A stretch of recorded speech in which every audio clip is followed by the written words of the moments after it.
The Texas Chainsaw Massacre from 2003 is the first remake of the classic 1974 horror film, also called The Texas Chainsaw Massacre. The 2003 version is the fifth film in the franchise. There are 9 films at this point that have been produced, and to me, the 2003 version is the second best of the bunch. I say this even though I have not seen the last 4 movies, but I just kind of have a gut feeling that that is the truth.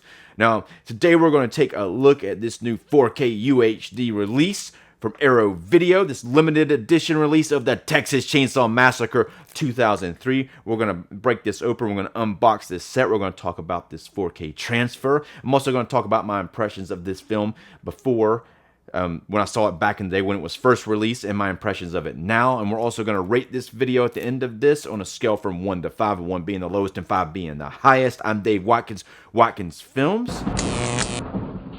Now, I've been doing review videos on this channel for a little over a year now. You can check out all of my previous reviews, which I've awarded all of them a 5-star rating. That's what I've graded myself on all of them. But you can also check out my previous content. I've had this YouTube channel for a little over 18 years. Now, at the same time, when Arrow Video released this new Texas Chainsaw Massacre remake, they also put out a limited edition of Texas Chainsaw Massacre: The Beginning. I have not checked this out yet, and I've never seen the film, but I have seen this one several times. Now, these limited edition releases here of the Texas Chainsaw Massacre kind of reminded me of the recent releases of Jason Goes to Hell and Jason X, 2 films from the Friday the 13th franchise. That they put these out both at the same time. They did a great job on these releases, and you can check out my review videos of both of them on my channel. Now, previous to that, Arrow also released the Friday the 13th remake to this limited edition release, and they've done a great job with all of these. But this Texas Chainsaw Massacre, now I first saw this one, I don't think I saw this in the theater. I think I rented it from Blockbuster Video or something to that nature on DVD, and I watched it on my television. But I remember it was better than I was expecting it to be. And I mean, I think they kind of improved upon the original. Now, before this, there were several other. This is the 5th one, like I said before.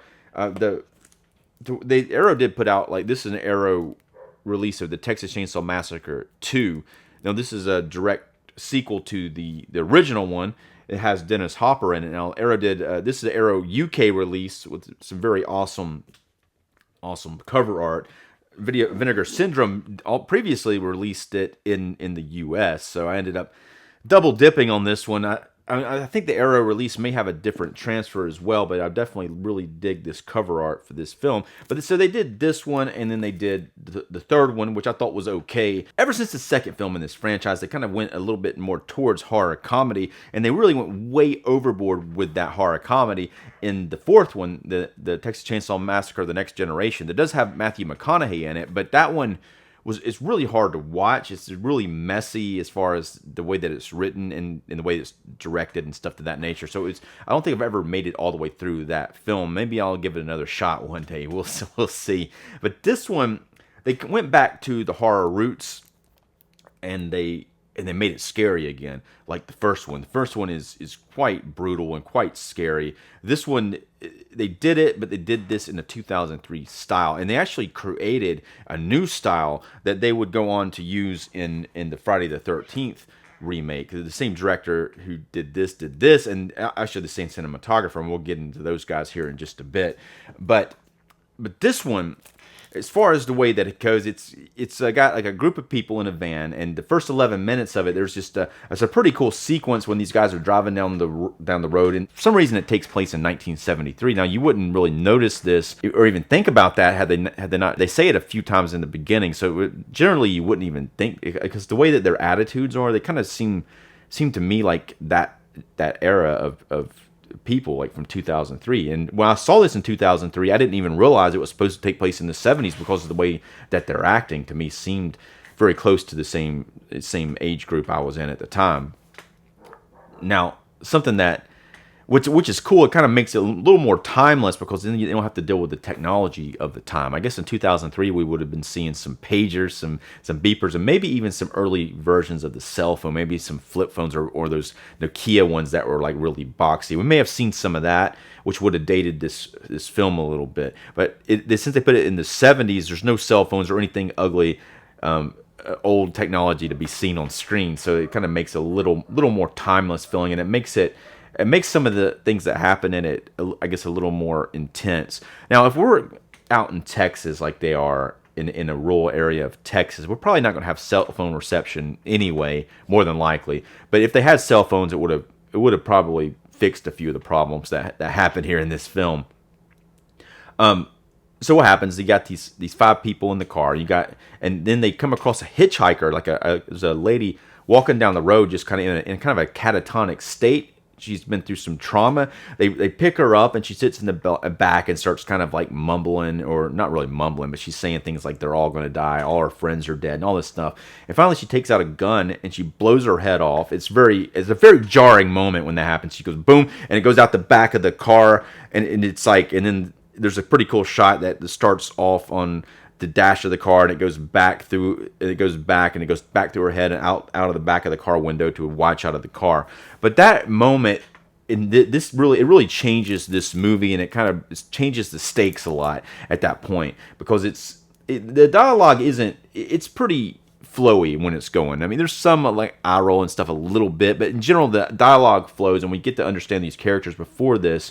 And once that happens, it's like bam, you're in, and then they got a problem to deal with. They got a dead body in their car, and they got to figure out what to do about it. And it leads them on a journey that is not in their favor, because they end up going back to the town that she came from, and they encounter these ruthless Texas Chainsaw Massacre family. Now the family, the most famous character is Leatherface, who is the main killer with the chainsaw that goes around going, and goes after him. But he's the way he's depicted in this film, they do a really good job of keeping him in the shadows, keeping him very scary, and often he'll be out of focus chasing after somebody. Now he's called Leatherface. He does wear like he basically sews human faces, and he wears a mask from human faces of people that he's killed, and it's pretty gruesome, pretty brutal. Now, I'm going to get into it. There's another character. There's a family of people here. He's the main antagonist, but there's also a sheriff who is part of this clan. He is played by R. Lee Ermey, who was in the Full Metal Jacket. He played the very famous drill instructor in that film. But here he's quite. He's kind of a secondary antagonist, but he's really the main person in the family. But they call the cops to come check out the body, and he shows up, and it just doesn't go too good from there on. He does some pretty brutal police brutality to the kids. Jessica Biel plays the main character here. She is the girlfriend of a character played by Eric Balfour. She is not into whatever they're doing. They've gone to Mexico to score some drugs, some marijuana. They've bought a bunch of marijuana. She's not even aware that this happens until a little bit further into the conversation at the beginning.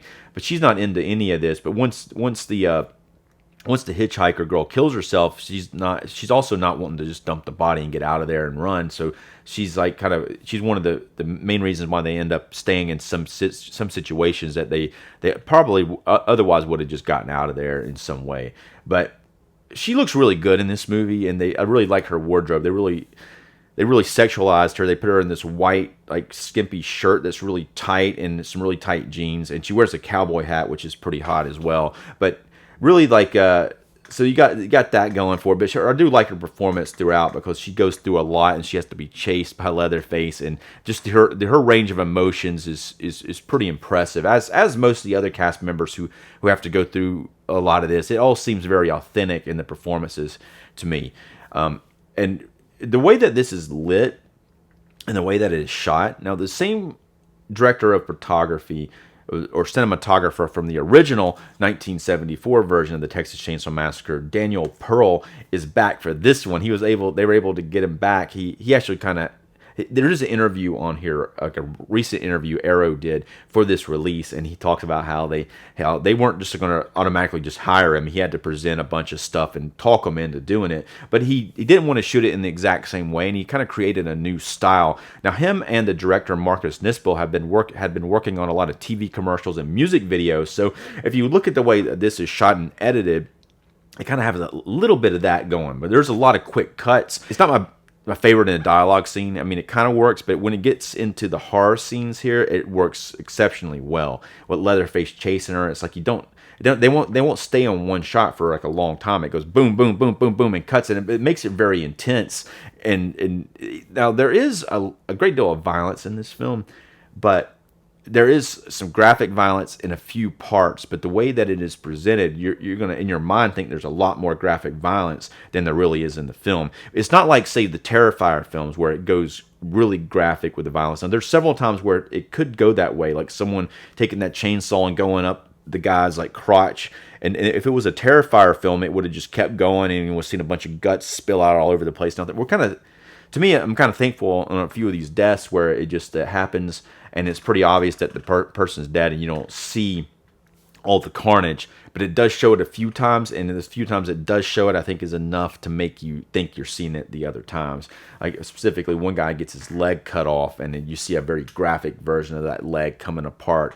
It's pretty rough to begin with. The Texas Chainsaw Massacre, the idea of it, because they're cannibals. They kill people, and then they eat their meat, or the Leatherface will skin them and then use their faces for his mask and things of that nature. So it's kind of brutal to begin with, the way that these things are. Now they do a really good job with the lighting, and once it gets further into these darker areas. Now the first part of it, not so much is that, but when we get further into it and we get into the darker areas, they do a lot of cross lighting. So you see like a lot of shadows, really dark shadows, and then there's pools of light that these characters walk into that really helps with the atmosphere. The atmosphere here is fantastic. It is a sense of dread going on here. Now, they did something very unique with this one in the editing process. They did edit this to film. They did it photochemically, so there wasn't a digital intermediate, meaning they didn't edit it digitally. They did it on film, but they did something different with the process, where they did a skip bleach process, or also known as a bleach bypass, where they didn't do the bleaching part of the photochemical process, and that retains a lot of the metallic silver colors and some of the color dyes, and so it makes it look, it gives it more contrast, and it retains a lot of the kind of metallic looking colors. And this is something that's been done a lot after this, but I think this is one of the earlier versions, or maybe one of the first versions of it. It does reduce the saturation and things of that nature, so it kind of has a very unique feel that kind of gives it a cold feel, and it kind of helps, I think, with the atmosphere of the movie. But let's go ahead and take a look at this release packaging. So on the outside, we do have a brand new cover art here that's unlike the original poster. Here we have Leatherface sitting here. Now, this is from a scene in the film where he's taking one of the main characters' faces off, and he's kind of making a mask out of it. This is a very dark looking cover. As you can see, this is that cross lighting that they've done. You got some little bit of backlighting in the cross lighting. It's a little dark, so I'm not sure how well it works as a cover. It's still also, but it is kind of cool though. It doesn't stand out, I don't think, as far as a cover for a movie. Now the same cover here. Now there's a reverse, and we're going to see what the original cover art looked like for the movie. And this was it, which was also very dark in itself. On the inside, here's an upcoming Arrow release, the 3 Extremes. We have one disc, a 4K only disc, and a lot of times that's what Arrow will typically do. They'll only have a 4K in these releases. Unlike some other boutique labels, they don't have a Blu-ray disc in there. We do have a booklet here, and we're going to take a look at some of those specs here in just a moment. In the booklet, I have a poster as well. This is going to be a double-sided poster, I assume. It's probably on one side, it's going to have the new artwork, and on the back side, it's going to have the original artwork. So here's the new artwork. And on the back side, there is that original one. So let's take a look at this booklet. And I'm eventually going to read to you about the specs of the transfer. But before we do that, this does have the contents. It does have the cast and the crew, and it does have an essay by Michael Gingold, and then about the presentation. So, and it's got a lot of pictures in here. There's Leatherface, and there he is, there.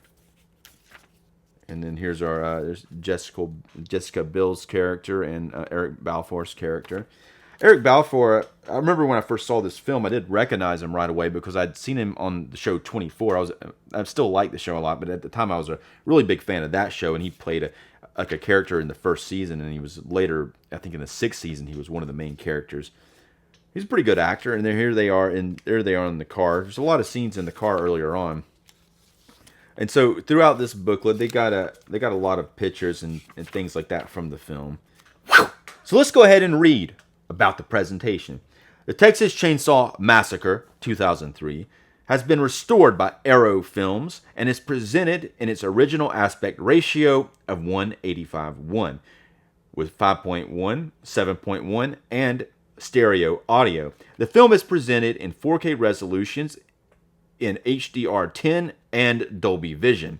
The original 35mm camera negative was scanned in 4K 16-bit resolution at Warner Brothers Motion Picture Imaging. The film was restored in 4K and color graded at Duplictech. All materials sourced for this master were made available by Warner Brothers. So there you have it. It is a they did have access to the 35mm camera negative. They did do a new restoration on it. I don't have a previous release of this film. I do have it in my mind what it looked like, but I think it looks fairly close to the way that it originally looked, as far as I remember. I think in general this 4K release looks very solid. I think in this movie you got a lot of really dark areas that look very dark. You don't see a lot of noise in those areas, and it just those areas look dark. And then the areas that aren't dark, where you got light pulls, you do see a lot of detail in those areas, and it really, I think in 4K, it really just makes the picture even jump out more. And there's a lot of extreme close-ups in this movie. In those extreme close-ups, you see a pretty good bit of detail on these people's faces. You see some pretty good texture on their clothing, like Jessica Bill's hat. You see that straw hat, and she looks really good in that hat. I don't know, there's something up with that, but in general, though, you do see a lot of good detail throughout, and even like detail you don't necessarily want to see, like this family members, like the guy in the wheelchair. You see like a close-up shot of him. See all these the wrinkles and things in his face. It all translates very well. Now this was shot on 35mm film, but even though that is the case, this is a very glossy film in general. It's not like as gritty as the first one, but it is dark and gruesome. But it does have a glossy feel to it, and I don't see a lot of, like, the film grain's there. It is nicely resolved, but it's not like in a way that you're even noticing it. You have to look really hard to see that film grain. It is very well preserved here, but I think that the way that this was processed to begin with, it just makes it a really clean looking film. It is clean, but it also has some dark textures to it. The film also is presented in HDR, which does give it more lifelike feeling to the colors. I don't have another version of this, but to me, like, the colors did kind of, they do, if you get used to seeing HDR, you do kind of see that it is a lot deeper blacks when that happens. And some of the, even though the skin tones here, there is a bit of a, because of the skip and bleach bypass, because of that process, there is, like, some colors have been taken out of it to begin with, but they do look a little richer. Now, as far as the special features on this disc, there is quite an amazing amount of them. I think about 5 new interviews. The most impressive ones are that of the director and the director of photography. Marcus Nispel he has a very nice new interview on here, as there is one with the DP Daniel Pearl, and both of them present a lot of new information about the film. I don't think there wasn't any new ones with the actors, but there's a lot of archive special features on here. So there's a big block. There's a big block of special features. So it's a very impressive release when it comes to the special features. Now let's go ahead and rate this movie. I'm going to rate the movie and this release. I'm going to give this movie a scale from 1 to 5, 1 being the lowest and 5 being the highest. I'm going to rate this movie. I'm going to give it a 4-star rating. I think it's a really good. It's like I said, it's the second best Texas Chainsaw Massacre film behind the first one, and I really like this. It did kind of bring it back up into the 2003 era, even though it kind of kept that flavor from the original, with making it a little more violent or a little more gory with, and they kind of lost the comedy that was in the previous ones, which at the time I didn't appreciate that, but over time I've come to appreciate, especially the second one, which I'll probably eventually take a look at that one and maybe do a review on it. We'll see. But as far as what Arrow has done here, I'm also going to give them a 4.5 star review rating for that. I like what they've presented. I do like the way that they keep throwing these out, and these 2000 era horror films that were. I like the way that they're making that. Hopefully they'll do I guess Freddy versus Jason. That's the one they haven't done yet. Anyway, let me know what your thoughts are on this film and this new Arrow release. And if you haven't done so already, if you would subscribe to my channel. I'm Dave Watkins, Watkins Films, and you see this box right here. Now you click on this box, it's going to bring you straight to Jason Goes to Hell. So you can check out my review of that film. Thanks for watching.